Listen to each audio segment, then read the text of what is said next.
Hello दोस्तों, आज हम देखते हैं गोइंग कंसर्न कॉन्सेप्ट या गोइंग कंसर्न अजम्पशन क्या होती है। ये एक फंडामेंटल अकाउंटिंग अजम्पशन है जिसके बेसिस पे अकाउंटिंग करी जाती है। गोइंग कंसर्न कॉन्सेप्ट क्या कहता है कि कोई भी बिज़नेस इनडेफिनिट पीरियड तक चलता रहेगा, कभी भी कोई बिज़नेस बंद नहीं होगा। जैसे कि अगर कोई व्यक्ति अपना बिज़नेस शुरू करता है तो वो ये सोच के शुरू नहीं करता है कि बिज़नेस इतने टाइम तक चलेगा।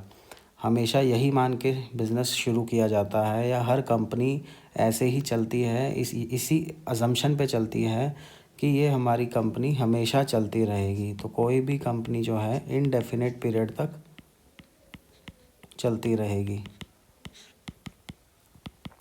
तो ये अजम्पशन, इसको कहते हैं गोइंग कंसर्न अजम्पशन।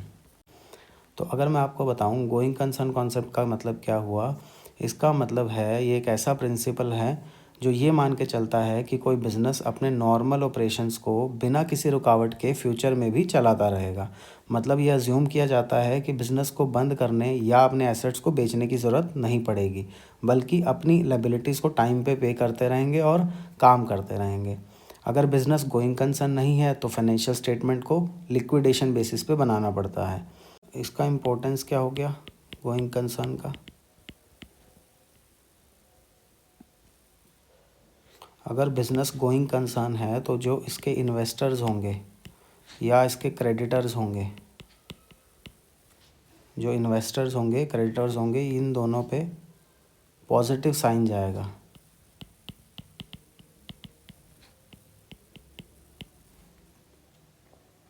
कि ये बिज़नेस जो है स्टेबल है और फ्यूचर में भी चलने वाला है।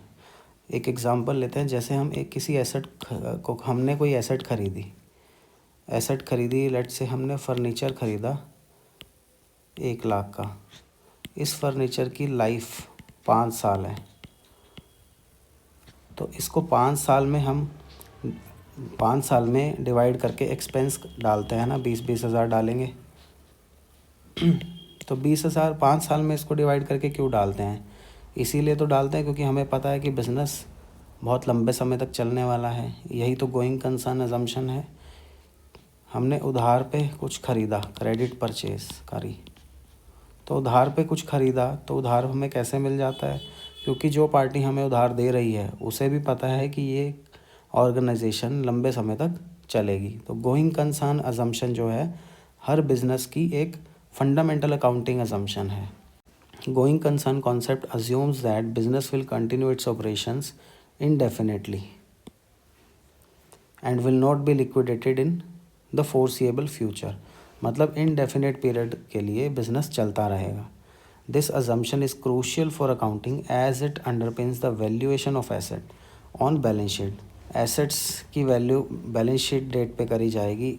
ये क्यों करी जाएगी? गोइंग कंसर्न अजम्पशन पे ही तो एसेट्स की वैल्यूएशन की जाती है। An asset can be seen as a bundle of services that it provides over time. For example, if personal computer is purchased for 50,000, cost reflects the services expected over its estimated lifespan of 5 years। कि जो ये 50,000 रुपये खर्च किया तो ये अगले 5 साल में इसका बेनिफिट मिलेगा, और इसको अगले 5 साल में ही एक्सपेंस डालना है प्रॉफिट एंड लॉस अकाउंट में। It would be unfair to charge the entire 50,000 against revenue in the year of purchase. तो अगर हम 50,000 फर्स्ट ईयर में ही एक्सपेंस डाल देंगे तो ये तो अनफेयर हो जाएगा, फर्स्ट ईयर का प्रॉफिट गिर जाएगा और इसका बेनिफिट जबकि हमें 5 साल तक मिलना है। Instead only the portion of asset used during the period should be charge against that periods revenue. तो करंट पीरियड्स की रेवेन्यू के अगेंस्ट उतना ही चार्ज किया जाएगा जितना कि यूज़ किया गया हो उस एसेट को। The continuity of business allows the remaining value of asset to be carried forward to subsequent years. ये लाइन इंपॉर्टेंट है। क्या कह रहे हैं? The continuity of business allows the remaining value of asset to be carried forward to subsequent years. कह रहा है business continue करेगा तभी तो एसेट की रिमेनिंग वैल्यू को कैरी फॉरवर्ड करोगे, बैलेंस शीट में लेके जाओगे। तो इसी को कहते हैं गोइंग कंसर्न अजम्पशन को यूज़ किया है। सो 10,000 can be charge each year for 5 years from the profit and loss account without the continuity assumption. अगर कॉन्टीन्यूटी अजम्पशन यानी कि गोइंग कंसर्न अजम्पशन ना मानते तो एंटायर कॉस्ट जो 50,000 रुपये की एसेट खरीदी थी वो 5 साल लाइफ ना मानते उसकी, फिर तो हम यही मानते कि एक ही साल में इसको यूज़ किया जाएगा। फिर तो यही होता है कि एक ही साल में इसको एक्सपेंस डाल देंगे, charge in the year of purchase, would need to be charge in the year of purchase. Example देख लेते हैं। What does the going concern concept assume about business? क्या अज्यूम करता है कि बिजनेस हमेशा चलता रहेगा?